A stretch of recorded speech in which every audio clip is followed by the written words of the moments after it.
All right, good morning, everybody, and welcome to our 9th annual Wild Wisconsin Winter Web Conference. I'm Jamie Machik with the Wisconsin Valley Library Service, and I am moderating the Small and Mighty track today.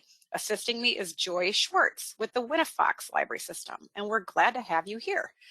Our presenter for this first session, kicking off the Small and Mighty track, is Dianne Connery, and Dianne is coming to us from Texas, where I'm guessing it's a lot warmer today, and she's going to talk about connecting the community. So Dianne, please begin.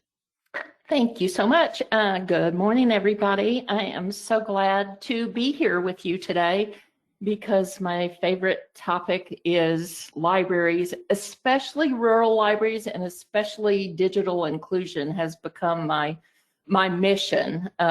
So I just want to give you a little bit of background about Pottsboro, Texas, where I'm coming from, and my background. I was an entrepreneur and a corporate trainer before I moved to this small town 10 years ago. I had no background in libraries and didn't want to meet anybody. I didn't want to get involved with anything or volunteer or do anything. I just wanted to do my own thing and look at the lake. And shortly thereafter, a neighbor invited me to a board meeting at the library. And long story short, I became the director of the library. So my plans went astray, but in the most wonderful way. In our small town, the library was about to close, and a group of us came together and said, you know, what if we reinvented everything and just really became important to the community? And so I agreed to take on the role as volunteer director until the city could provide taxpayer fundings rather than just donations, or it became clear that the city was never going to be able to do that. And so about 8 years later, I am now involved, luckily, with the peaceful transition of power. I am stepping down as the volunteer director and becoming the special projects manager. And a year ago, we had somebody who started who is going to be fantastic, and she'll be stepping into the director role. And that's really a privilege for me because it lets me let go of the day-to-day operations and just focus on the things that energize me and I'm excited about. So I'm going to share some of those with you today. Pottsboro, no, sharing too fast.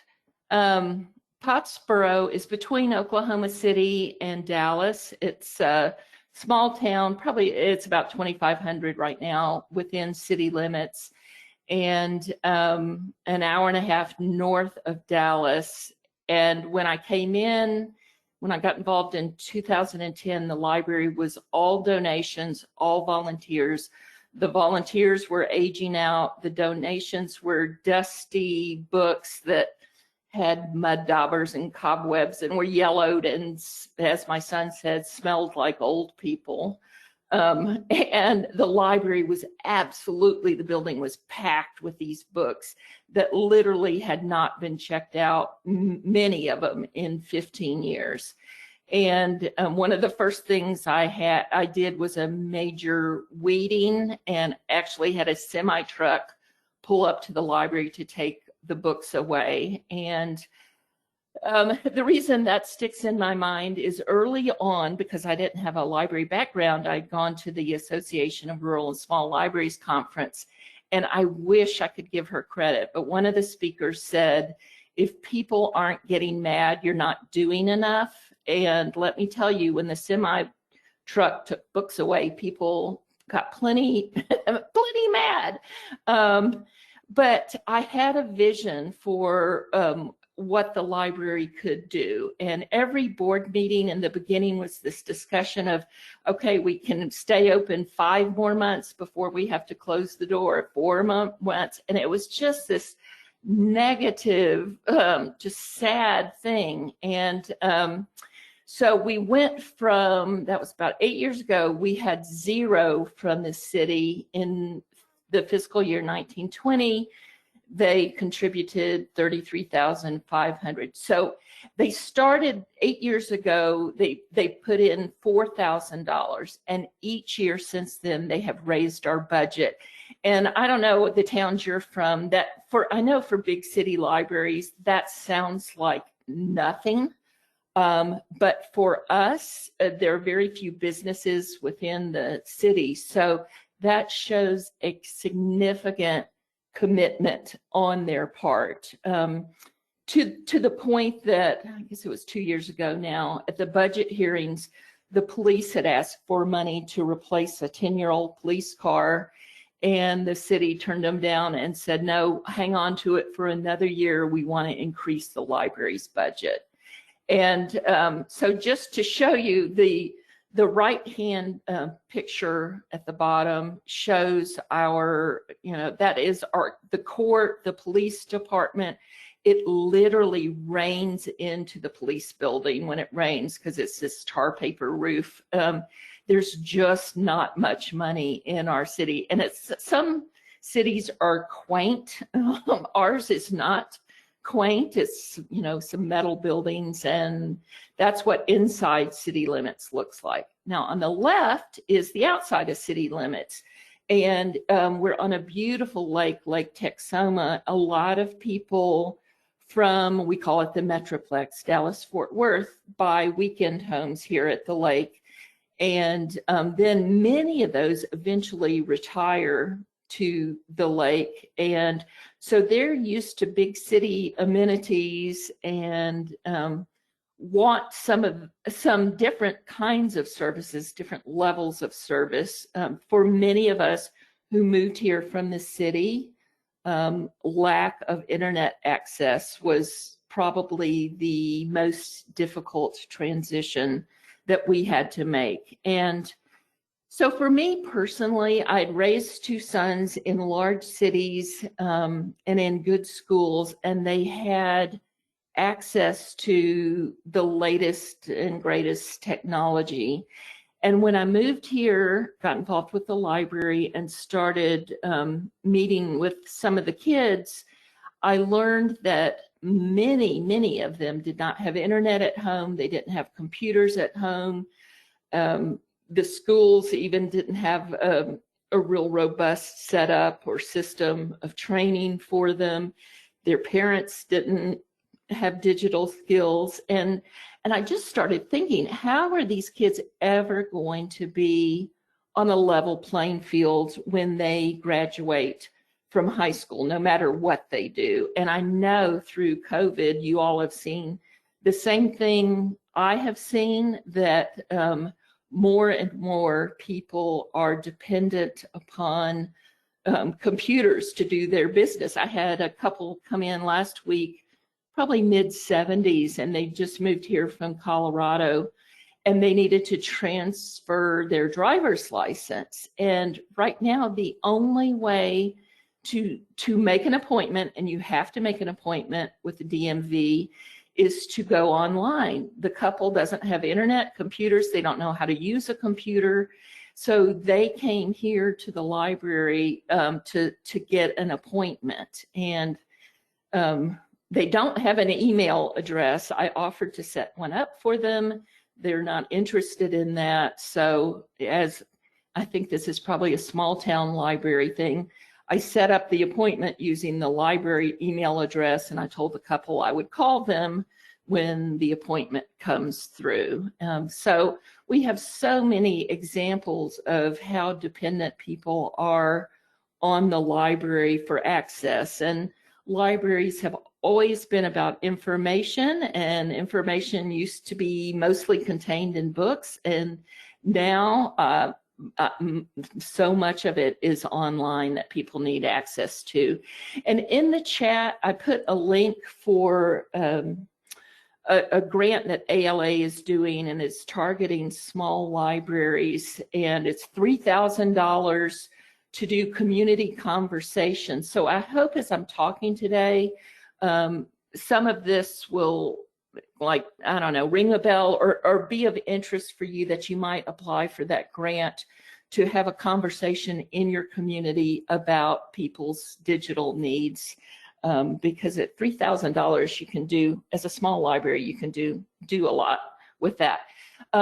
Growth is moving north from Dallas, so Pottsboro is going to become a larger town. It's already starting to happen, so I want to be prepared and be proactive. So we are in what was a post office building, and when I was got involved, it was all that institutional gray and green, and it just was not a place that you would come in and feel excited about walking into. So we got a grant to get new furniture. We got modern furniture, painted bright colors, because we wanted people from the moment they opened the door to say, oh, this is not what I was expecting. And I will tell you that I feel like is one of our biggest barriers that we have to work to overcome, is people's expectations, that nostalgia about what a library is. I love it when I see surprise on people's face when they open the door, because so many people think they don't even want to come to the library because they don't need to check out a book, that they never give us a chance. So, you know, we're doing everything we can to counteract that stereotype. So 2 years ago, we got an IMLS grant, again geared towards small libraries, to start an esports program. And if you're not familiar, esports it's a competitive team-based online gaming. And so you see in the upper left, I've got kids there playing on super fast computers. And I have a college esports player who is their mentor. So it's that double win-win of these kids are being exposed to college students and what is that like. And they are not just learning digital literacy skills, although they do, you know, how to use a Discord server and, you know, how to do all these things.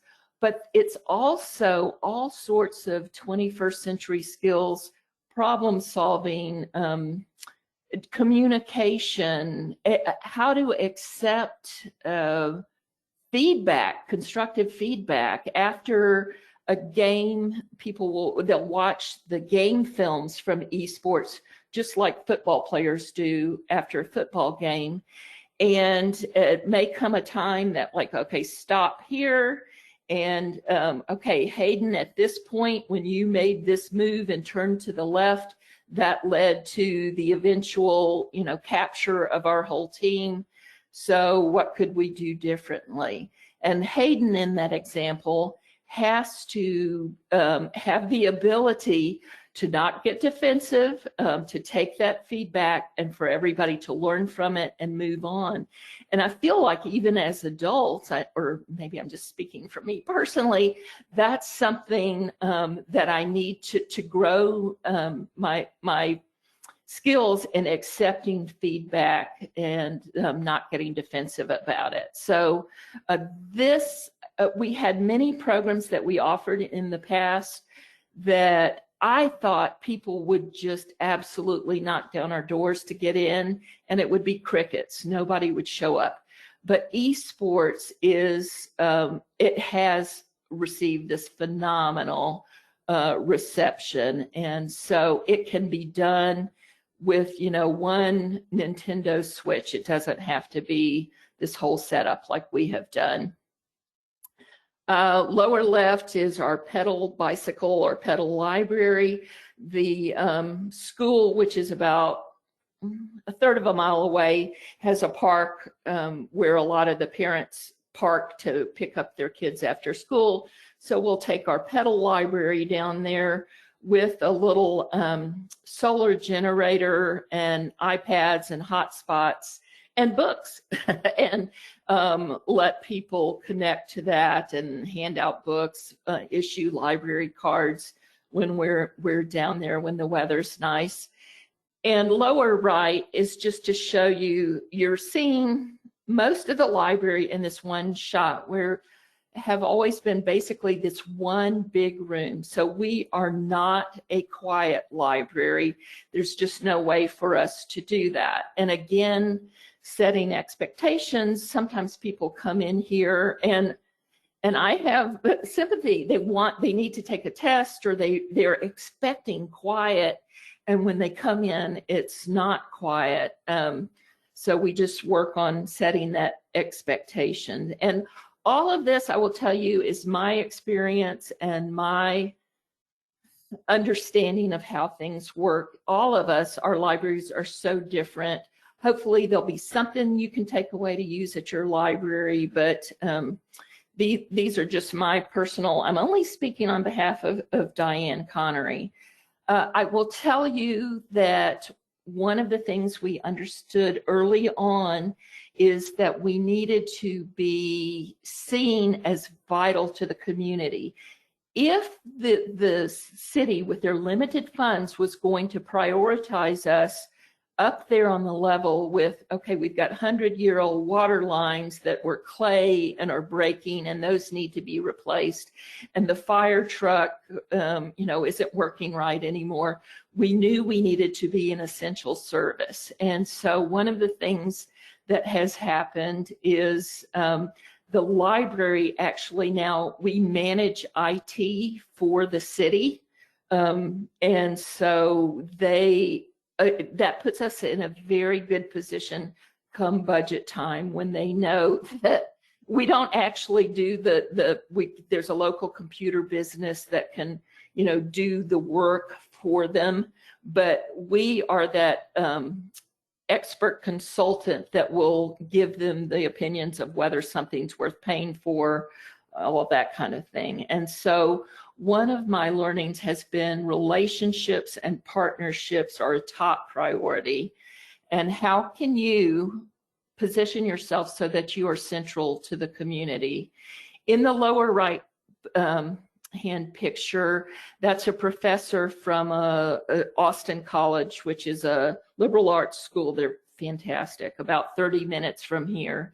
And so he's in charge of their esports team. So the student next to him is one of our coaches. And so they have involved themselves with a lot of things we do at the library, because that school also has a strong, what's the word? It's not commandment, but one of their missions is outreach in the community. So they're very helpful with things that we have going on. In fact, I'm going to work with them on stargazing sometime soon. So my question for you all, I'd be interested if you can put in the chat, is how many people in your community don't have access to internet or insufficient, and whether that's due to the lack of infrastructure or they can't afford it, and where do they live? And this is something we've been doing, our library's been doing a lot of work around.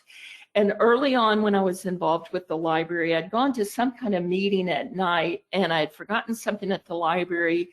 And when I drove up, and it would have been about 9:30 at night, I saw these three teens sitting on our curb. And you can't tell in the picture, but it was drizzly and it was 42 degrees. And the reason they were there is they were using our Wi-Fi.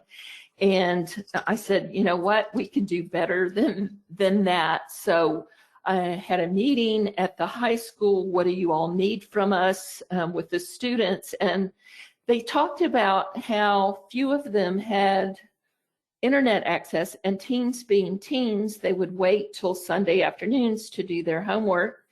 And all of a sudden they would be scrambling to find somebody's house who had internet so they could do their homework. And so we said, well, why don't we open on Sunday afternoons? And we're the only library in our area that's open Sunday afternoons, but it is directly to fill that need so people can come here for their homework. We can open a whole new world to these people And so the double-edged sword of when I came into the library is that it was about to close. It had no funding, but what that meant was so much opportunity. And one of the things I have found is that opportunity comes out of adversity. And one of the beautiful things in my role is because the city in the very beginning was providing no funding, and then little bits, there weren't all these levels of bureaucracy I had to deal with. So if we had an idea like, let's open on Sunday afternoons, you know, I check in with the city and they ask if it would cost them any money. No, and I'm like, okay, be my guest. And so we have had the freedom to be really fast on our feet and follow what's going on in the community. Dianne? And yes. I just wanted to let you know that there have been some responses coming in, and I put those in the chat area. Okay. I'm just going to read a few of them if you don't mind. Sure. So one of the responses is we have access, but it is limited as a result of the infrastructure. Another, we have lots of people that are rural and internet service is very limited and lots of low income in this area. Another one, we have quite a few people who sit in their cars parked outside the library to use the Wi-Fi. This is during the day when we're open, during evening hours, and during the weekends when we are closed. So I'm going to keep sharing those in the chat area as you submit them. Thank you. Okay. Yeah. Let's get to because people sitting on the curb in the cold is not good enough. We can do better than that. And I had, gosh, during the summer, I had a mom come in, and I've seen her through the years. She told me that she has 5 sons. 3 of her sons have learning differences. 2 years ago, she got her GED.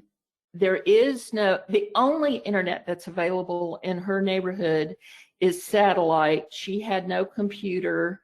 And at that time, it didn't look like the kids would even go back to school. And she was worried of what would become of her sons if they missed a year of school, because she didn't feel up to having the skills needed to train these kids, the ones who had learning differences. So as a library, we were able to get a donated computer to refurbish from a local business that didn't use it anymore, and a hotspot. But hotspot is one of my hot issues, because those of us who live in some of these rural areas know that if you don't get a good cell signal, a hotspot is just a paperweight. So that's not the answer to everything. So here's some of the things we did. Okay, so you can see the dates from our social media. We did talk to local businesses. This is back in April. So our Wi-Fi was available to use in our parking lot 24/7. And then we talked to other local businesses and churches and say, hey, are any of you willing to take your password protection off? And then we will promote it to the community so that they can park in your parking lots if you're closer, and let them park in your parking lots. And one of the things that's important to us, again, with relationship building, is to be really helping to promote our local businesses. So middle picture is TechWave, who is my local internet service provider, he's just awesome. He came and put a new wireless access point outside so our signal would be even stronger in the parking lot. And then we started seeing people who would contact us and say their doctors were asking them not to come in to the doctor's offices, but they needed to do a telemedicine appointment and didn't have a strong enough internet or any internet or the skills to connect. So we started doing some telemedicine appointments, which I'll tell you a little more about that later. So trying to explain to the city, keep them informed of how important we are. We send them frequent updates on the kinds of things we're doing at the library. One of the most sobering things that happened, I guess it was in March, is we had a number of people coming into the library to fax legal documents, end-of-life documents, wills, that kind of thing, because people had no idea of what was coming. And so I will say we stayed open throughout the pandemic because of the need of internet. We've gone through phases of, you know, we'd only let a certain number of people in at a time, that kind of thing. But we wanted the city to know what we were doing to serve the community. And that's on City Hall's sign, Park for Free Wi-Fi at the Pottsboro Library. Because despite living in this little bitty town, we still get people who say, hey, I've lived here for 5 years. I never knew there was a library in town, which I can't believe, but it's true. So here's a free resource for you, Information Technology Disaster Resource Center. It is a nationwide, and actually Bahamas, I think they also serve. Nationwide, they have free hardware, free software, free technology experts. And typically what they have done is come into communities after a disaster, the wildfires in Northern California, Katrina, tornadoes, flooding. They bring in, and that hotspot in the upper left that trailer is a hotspot. And so they bring it in, and you see apartments behind that. And so I happen to know the woman who's sitting in that picture. She is a grandmother who does not have a car. There is no public transportation in Pottsboro, and she's raising her grandchildren. So she was able to walk from the apartments with her kids over to that trailer to work on their homework in the spring. Again, that's a step, but it's not the solution we need.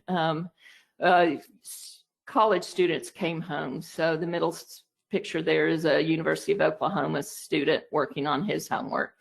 And then you can see the apartments in the background. Bottom right, you will see that's a hotel, Tanglewood Resort. It's outside of city limits.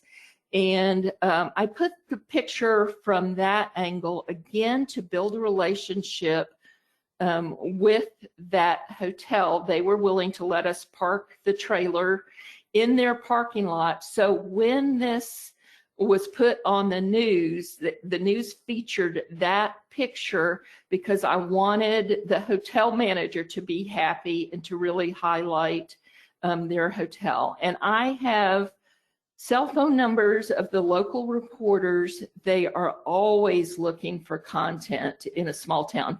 They're not in our town, they're in a neighboring town about 30 minutes away.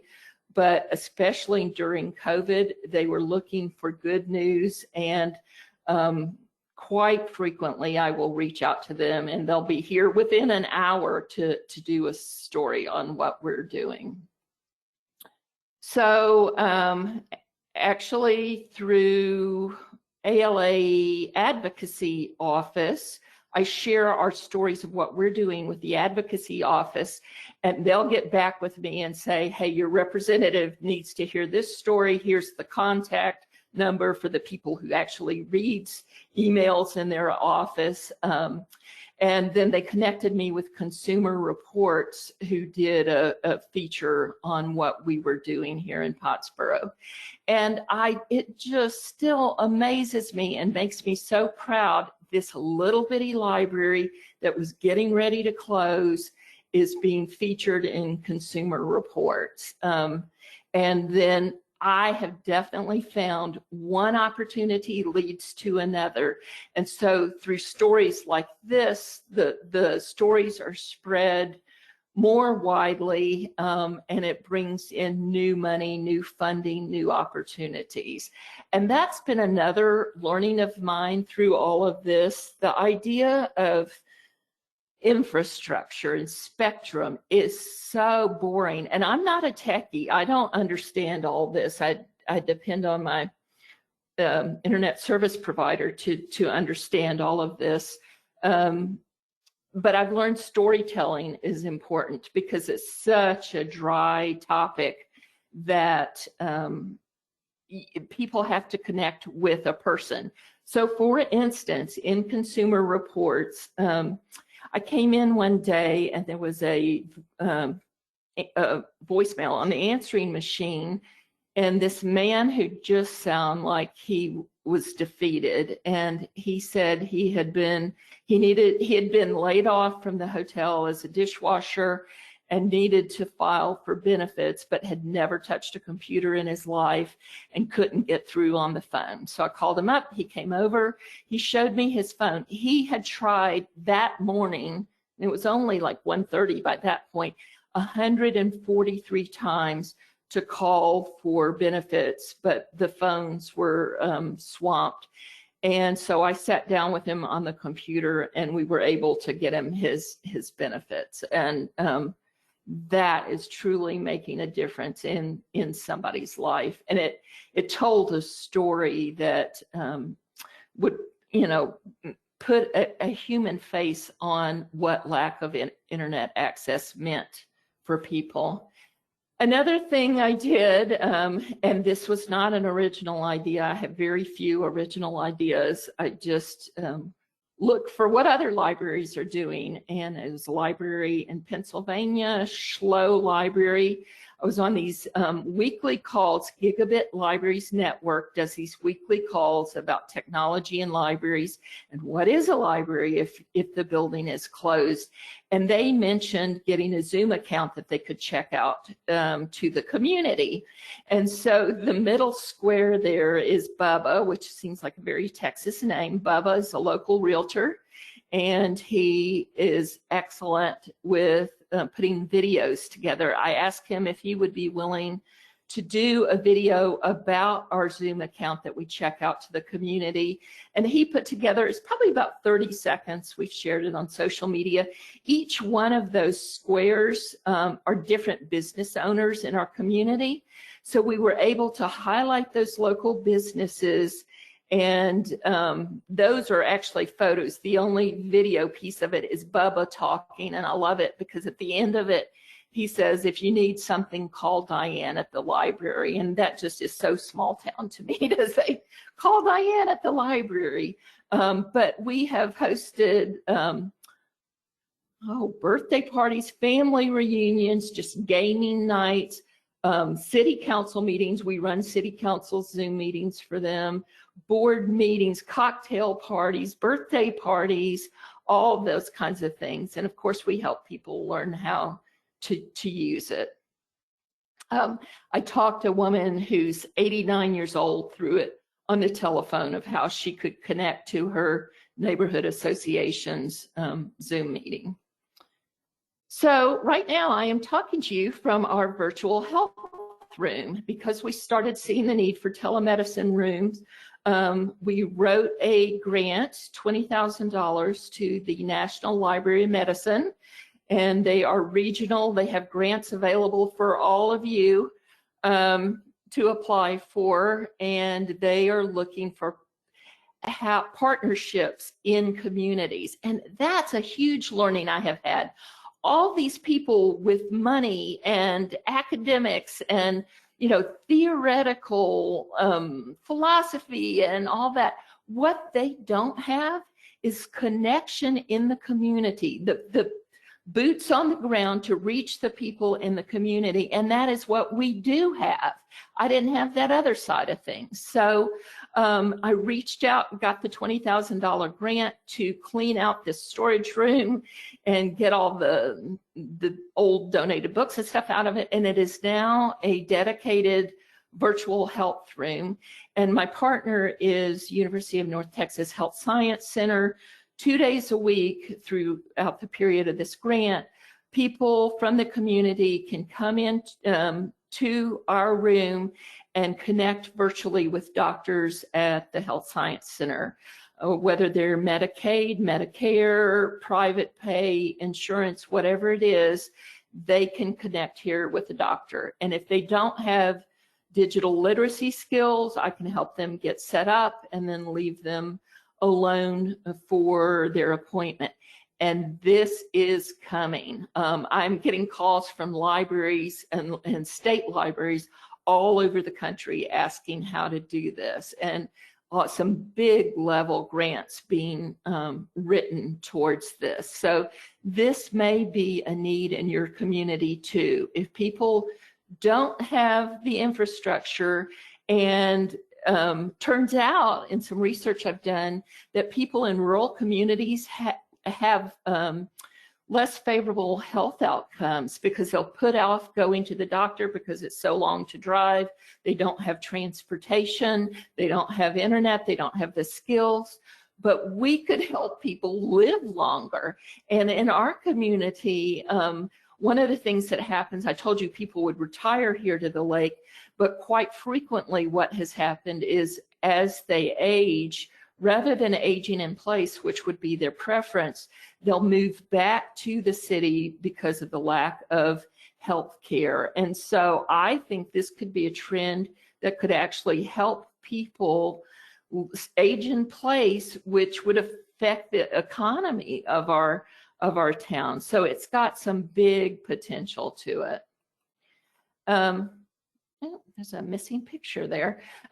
So I called KXII, our local news station, and said, hey, people from UNT Health Science Center will be here in 2 hours to talk to me. They were bringing me disinfectant. They brought me the protocol, disinfection protocol. And within an hour, the reporter was here and did a really nice piece on our local news. And that publicity is money to me because I'm very strategic in the thinking. I always, given the choice, I look for opportunities that would create buzz in the community, because that's what gets people talking about how neat our library is and what we've got going on. And it brings in, we did an annual appeal shortly after that, and we raised $13,000. And let's see, 1,500 of that they had just written in the notes line for telehealth. So that's what brings us money and brings us more grants. So what areas have coverage? This has been a big discussion. The FCC maps have depended upon the providers telling the FCC what areas they cover. So they've been vastly overstated. Yet this is probably something you have. Somebody moves into the community, they say, hey, who's the best internet provider in my area? And there's so much misunderstanding about this, because I'll see people on Nextdoor or our city Facebook page saying, oh, use this provider. And I know that the provider they're mentioning doesn't work in that particular area. In our area, it can be 2 houses next door to each other. One works, one provider serves it, and the other can't get service. And so this, trying to get accurate maps is something we've been working on, and the FCC has agreed, and now within the past few days, I'm seeing they're working towards getting more accurate maps. But this has prevented me from getting some grants, because I would write a grant saying, hey, you know, the coverage in our area is only 67%. They would look up FCC numbers and say, no, your coverage is great. And I knew it wasn't. And so I reached out, let's see, through Gigabit Libraries Network. They found some money for me, and through participating in those phone calls, they contacted me and said, would you like some money to set up neighborhood access stations, which, so not just parking lot at the library, but closer to where people live. So the yellow, the orange, the purple there are neighborhood access stations that we have installed.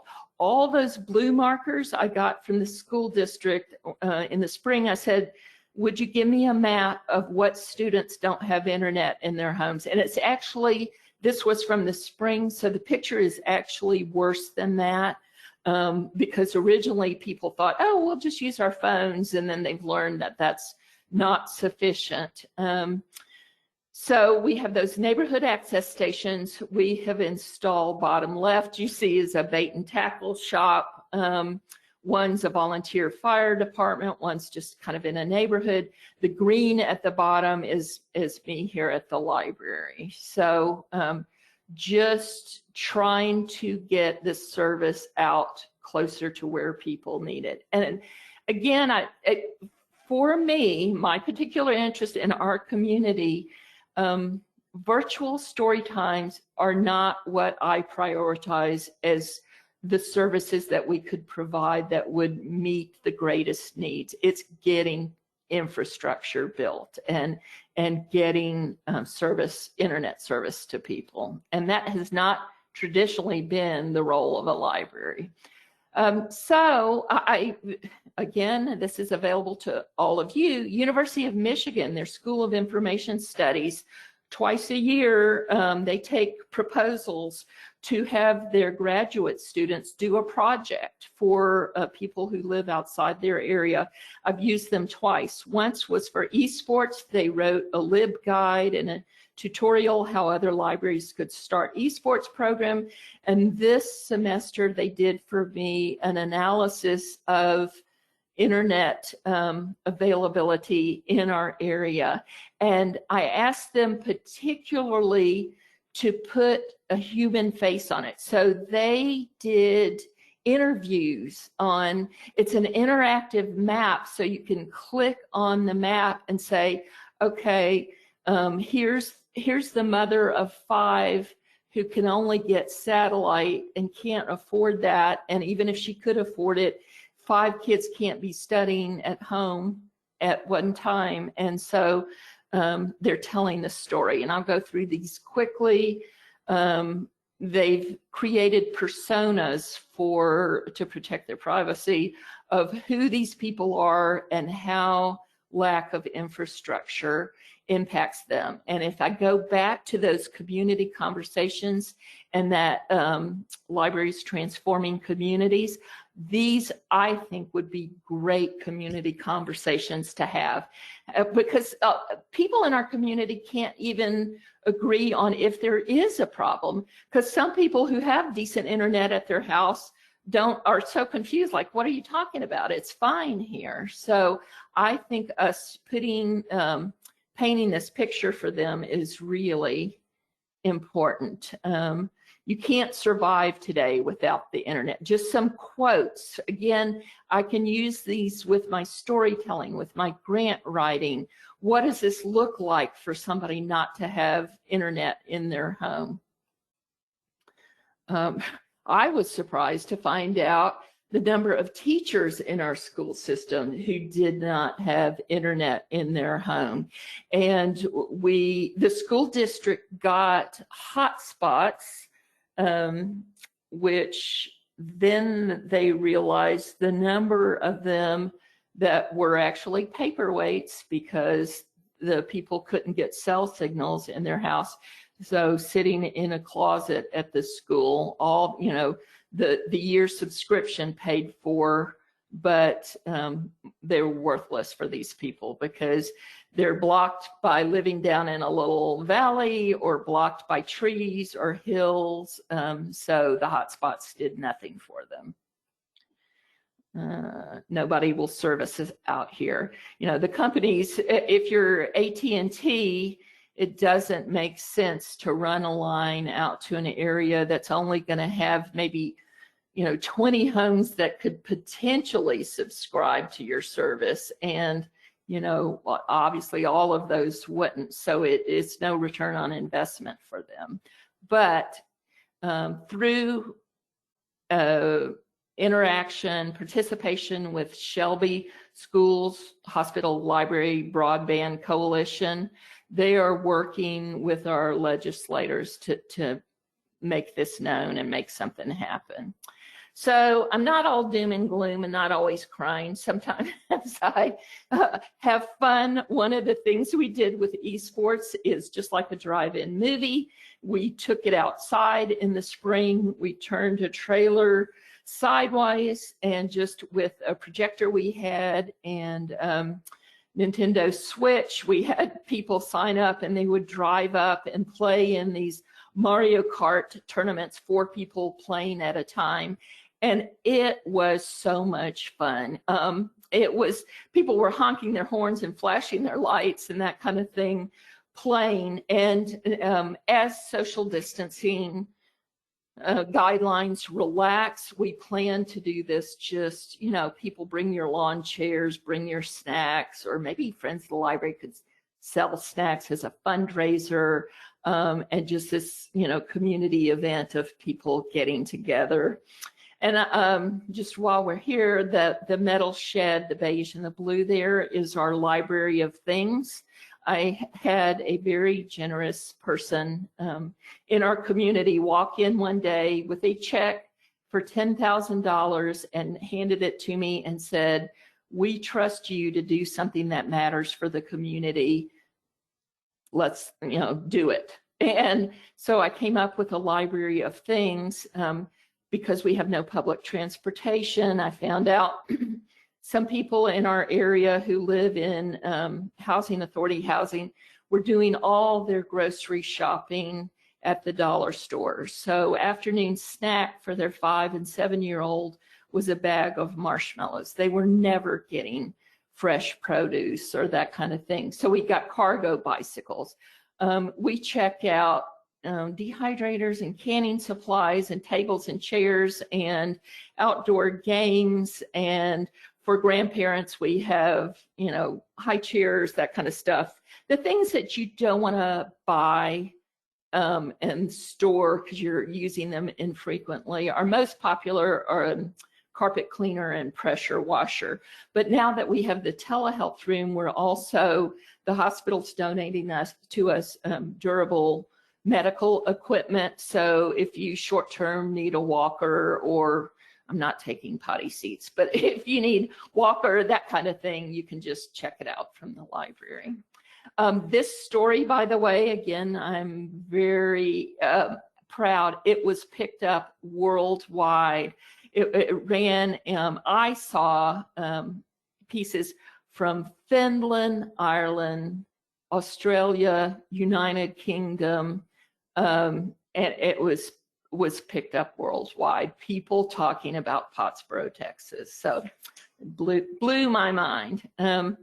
So all of that, but we are still not doing nearly enough. So if you look closely in that picture, you'll see a figure there sitting by the light at a bench we have outside. He's got an iPad in his hands that we checked out to him, and he's using Wi-Fi. He lives in nearby apartments, and that was a cold night. And he was, again, I drive by at night to pick something up and see him sitting there using the iPad and using our Wi-Fi. And it broke my heart. But the light to me just seems so symptomatic of libraries can provide light, and it also shows how much more needs to be done. We're not doing enough. I'm not doing enough. So I really hope to encourage all of you to become advocates for your community, advocates for broadband access and digital skills. That's where my heart is with it. If you have any questions, we've got time now for questions, and then I also have my contact information up here. Feel free to contact me, and I'll share any information I have with you. So I'll be quiet now. Wow, thank you, Diane, for all of that information. We do have some questions that came in, and if you do still have one, feel free to submit it in the question box. So one of the questions is, what are some of the ways you are supporting your schools? And are you going to have a community conversation related to the digital divide? Okay, and remind me if I forget the second of that. Working with schools, I don't know if it was just us, but this has been a years long process to break down some kind of barrier between us and the school. And I don't know if they thought we were stepping on their toes or what, but you know, I would talk to the administration and they would always kind of like, oh, great idea. And then we would never hear anything about it. So I would follow up with individual teachers. Through individual teachers, I did make some headway. But now I wrote a Texas State Libraries CARES grant in the spring, and I got $25,000 for that. Again, with that, my work husband, I call him, that internet service provider. He is broadcasting to low-income homes in Pottsboro. So the school has given me a list of students without internet access. They come to the library, check out a router, and then take it home, plug it in, and they have internet. So they don't have to go to the neighborhood access stations or drive to the library or sit outside. They can be in their homes getting internet. So that's one of the ways. And the community conversation, really, it happened. I was on the visioning committee. Our city did, it was about 2 years ago, did their first strategic plan for the city. And one of the problems, they had been hesitant because they didn't want citizens coming up with all these things that cost money and getting all excited and then not being able to act on it. But that was at the meeting, there were about 100 residents, and internet access rose to the top of the list of priorities that people were speaking out about that could impact their lives. And then I did a survey with the local realtor association and asked the realtors questions like, is that a factor in which house someone is willing to look at, willing to buy, or where a business is located? And yes, absolutely. So lack of internet hurts our economic development. When I talk economic development, that's something that matters to our city. Thank you. I had a couple questions about some of your resources. Are you comfortable trying to find those now, or would you prefer that I follow up with you via email and you can respond to me that way, and then I could share on our website? Which resources? So one of them was the virtual health room grant, and I think that was on slide 10 or 11. Okay. Yes. If you'll follow up with me, I can link you to that grant. And let me try to turn on my webcam, see if this will work, because that's where I am now. It may, oh yeah, that works. Yeah, we see you. Yeah. Okay, that's where I am right now. And it so happens, which way do I turn? There's a door into the library and then a door to the outside. So I'm always branding us. We put up a sticker on our wall. So it is a health room, but it also, I mentioned earlier, we were one big room. This is, if it's not being used for medical appointments, we've had people come in who needed to do interviews, like a Skype interview, so we've done it for that. And then the people who need to take a test or really need quiet, we can put them in here as well. And my MO is always to fly by the seat of my pants. And when I first started talking to libraries, the pushback I got immediately is that they didn't want to be inviting people who were contagious to come to the library. And so I have this, like you can see it there behind me, this whole booklet of, it's a protocol, like a 5-page protocol. The hospital provided the disinfectant, and it needs to stay on so many minutes and 15 minutes between patients. And they do COVID screening when they make appointments. So anybody who has contagious is hopefully already screened out. It's not for people like, you think you have COVID, come to the library. It's not for that. Okay. But yes, I'll be glad to share that. Thank you. And if you asked another question about a resource, we will have that in I will put her responses on a handout document, and that will be on our post-conference resource page, which I also shared in the chat, and that will have all the slides and the recordings from all the sessions. It will all be on one page. Another question is, how many employees do you have on your staff to help implement all of your wonderful services? Are all of them involved with everything you've talked about today?